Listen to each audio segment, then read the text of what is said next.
Bienvenue dans l'écosystème de Bonjour Business, le podcast où chaque entrepreneur trouve sa voie. Ici, nous partageons le vrai visage de l'entrepreneuriat. Vos histoires, vos questions et vos ambitions sculptent notre contenu. Ce n'est pas juste un podcast, c'est une conversation, un échange d'expériences et de conseils pratiques à retrouver chaque matin pour performer dans votre business.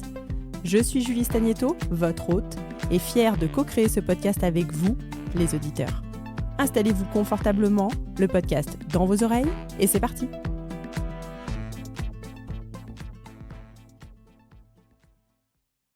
Bonjour à tous et soyez les bienvenus dans notre toute nouvelle série intitulée « Créer son média ».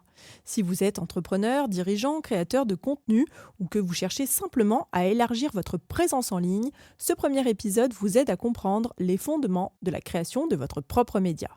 Nous abordons les avantages, les inconvénients et les défis associés à ce projet passionnant. Mais finalement, pourquoi créer votre propre média ? Envisager de créer votre média, ça peut transformer de manière très radicale votre approche marketing et votre relation avec votre audience. Ça vous permet de contrôler entièrement le contenu que vous publiez, d'approfondir la relation avec votre public et de renforcer votre positionnement comme leader d'opinion dans votre secteur.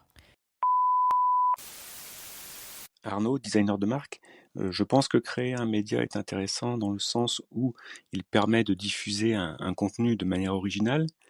Il permet également de travailler sa visibilité, sa notoriété.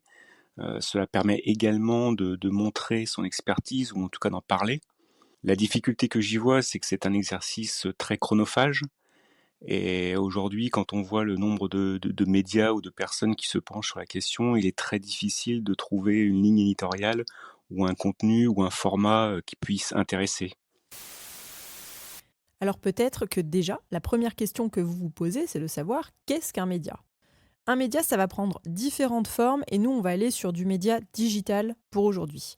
On va pouvoir citer le blog ou le magazine en ligne, le format podcast, le format vidéo, le format newsletter, le fait de créer régulièrement des webinaires et on pourrait, je pense, intégrer aussi la partie réseaux sociaux. Oui, parce que finalement, aujourd'hui, les réseaux sociaux sont devenus des médias sociaux. Jusqu'ici, ils servaient surtout à relayer des informations pour ensuite embarquer les visiteurs sur son site internet ou sur justement son média. Mais aujourd'hui, finalement, avec le déploiement de la marque personnelle, ils deviennent, il me semble, et vous me direz si vous êtes d'accord, des médias sociaux à eux tout seuls. Coucou, c'est Delphine de Jao Learning. Alors moi, je n'ai pas de médias en propre.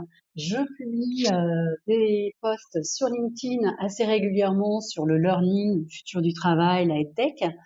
Et j'ai pensé un jour faire un podcast, mais j'ai pas trouvé un positionnement qui me convenait. Enfin, j'ai abandonné cette idée. Et du coup, je suis ravie de contribuer à Bonjour Business, puisque c'est un média, un podcast qui est finalement co-animé par ses auditeurs, hein, et c'est un petit peu mon média aussi. Voilà, merci Julie et merci l'équipe de Bonjour Business. On voit tout de suite quels sont les avantages de posséder votre média. Ils sont assez nombreux. D'abord, le contrôle du contenu. Vous décidez des sujets à traiter et de la manière de les aborder. Vous construisez la notoriété de votre marque. Chaque pièce de contenu contribue à bâtir et à renforcer l'image de votre marque. Le média est surpuissant au niveau de la notoriété parce qu'il crée, de fait, une forme de crédibilité. Le fait de prendre la parole, le fait de s'exposer, le fait de publier, le fait de parler, eh bien, ça vous positionne automatiquement en tant qu'expert. Alors, c'est un biais, parce que, évidemment, il y a forcément des personnes qui disent des choses plus ou moins intéressantes et plus ou moins justes. Bonjour Julie, créer un média, c'est ce que j'ai fait il y a bientôt 2 ans maintenant en lançant mon podcast qui s'appelle Tech Lipstick, qui fait briller les femmes de la tech. J'en suis à presque 70 épisodes. Gros avantage, d'abord, c'est de faire quelque chose que j'aime.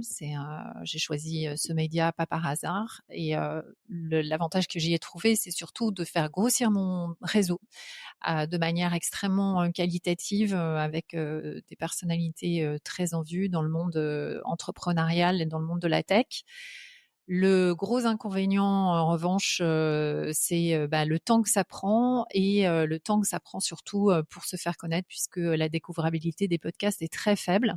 Donc il faut être extrêmement, motivé et extrêmement sûr de son sujet pour, ne pas s'y perdre. Voilà. Je serais ravie d'échanger, plus avant sur ce sujet. Merci à toi.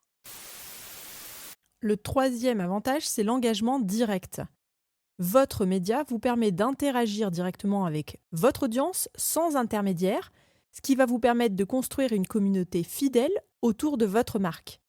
Également, on peut aussi noter le fait que quand le média vous appartient, vous n'êtes pas locataire de ce que vous produisez, comme c'est le cas sur les réseaux sociaux, où si demain les plateformes venaient à stopper leur service, finalement, tout ce que vous auriez produit sur ces plateformes, toute l'audience que vous auriez générée, elle serait perdue.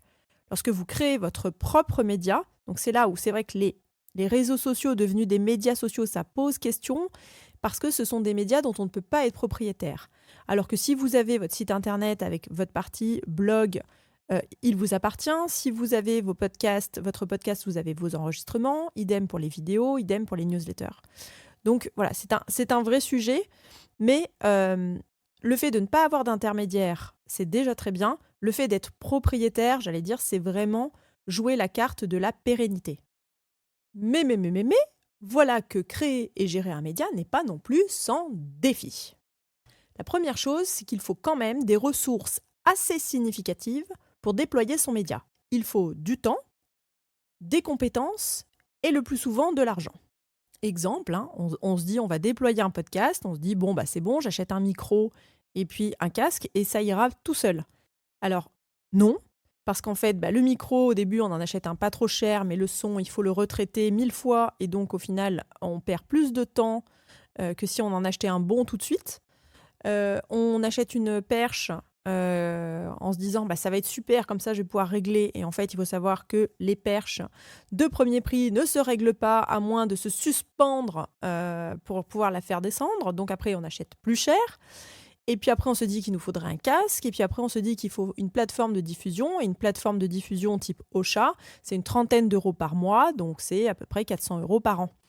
Donc on voit bien, et avec tout ça, bien sûr, nous n'avons encore pas promu notre podcast, nous n'avons pas fait de publicité. Donc on voit bien que la ressource en temps déjà est colossale sur un podcast, mais si on ajoute tout le matériel et les abonnements, les logiciels nécessaires, notamment aussi le logiciel de traitement, nous on utilise Adobe Premiere qui est payant, quand on met tout bout à bout, on se rend compte qu'un média c'est onéreux. Le deuxième défi, c'est qu'il faut être consistant. À la fois, il faut être régulier, avoir une fréquence bien installée, et en plus de ça, il faut maintenir une haute qualité. Donc ça, très clairement, selon comment on est structuré dans son entreprise, c'est vite un challenge. Lorsqu'on n'a personne sur qui se reposer, c'est vite compliqué de tout conjuguer. Je suis un peu mitigée sur ce point-là et c'est un petit peu pour ça que j'ai rejoint aussi le Bonjour Business, dans le sens où j'ai souvent l'impression qu'il y a une cacophonie de voix et d'opinions. Tout le monde donne son avis sur tout, tout le monde veut être vu, tout le monde veut être entendu et c'est vrai que ça donne un peu le tournis parfois. Donc moi, j'avais pas forcément, envie ou besoin de créer mon média à moi toute seule avec mon nom et mon image en grand, voilà sur Times Square. Mais c'était plutôt voilà l'occasion d'échanger et d'écouter d'autres personnes qui ont des expériences dans l'entrepreneuriat similaires, qui traversent un petit peu cet océan de l'entrepreneuriat en même temps et de savoir comment ils vivent la chose. Mais pas forcément d'être vu et entendu seul. Je trouve que si tout le monde tire trop la couverture vers lui aujourd'hui, ça devient vite à son tous ces médias individuels. Je suis un petit peu mitigée dessus, mais je suis très contente de faire partie de ce podcast. Et donc, j'en arrive à notre troisième défi, c'est la croissance de l'audience. Pour développer une audience engagée, ça prend du temps, ça prend beaucoup de temps, ça demande beaucoup d'efforts en marketing et en promotion.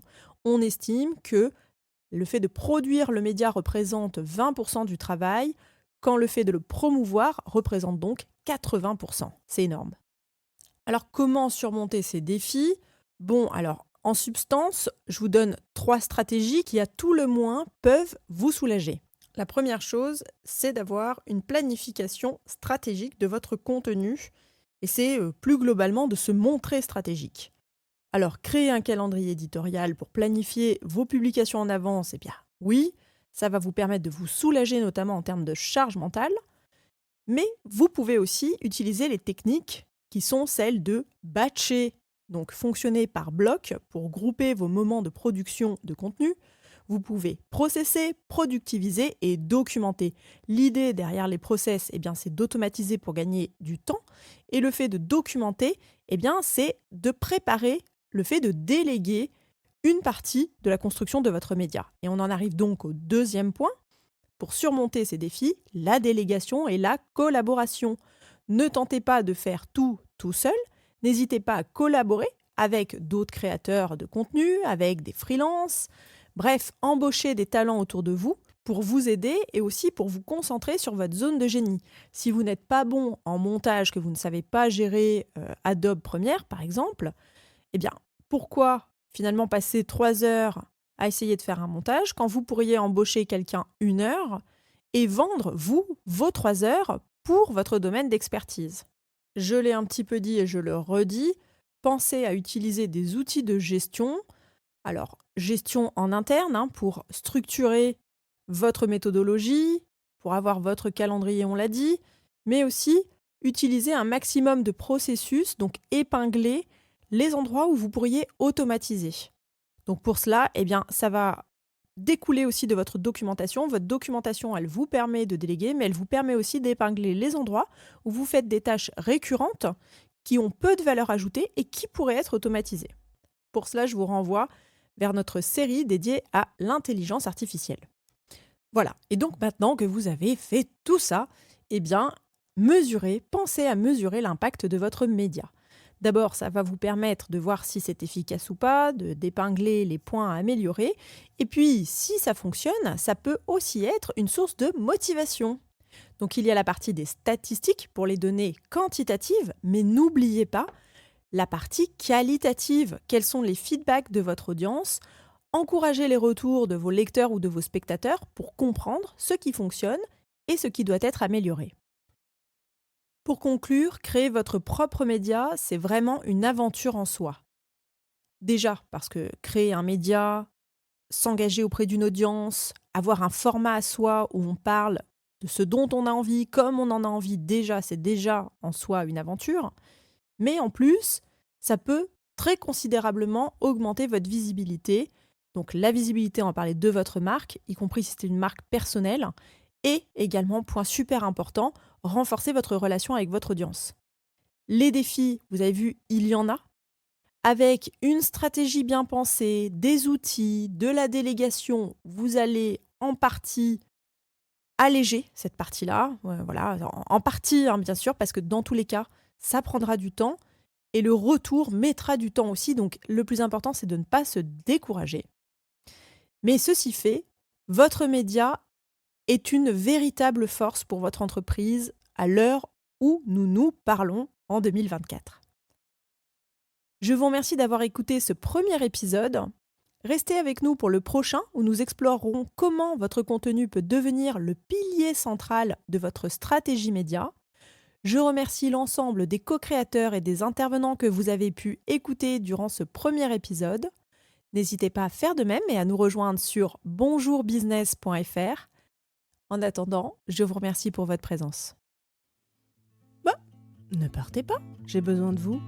Donnez-nous vos conseils et témoignages entrepreneuriaux sur bonjourbusiness.fr. Prenez le micro et rejoignez les co-créateurs.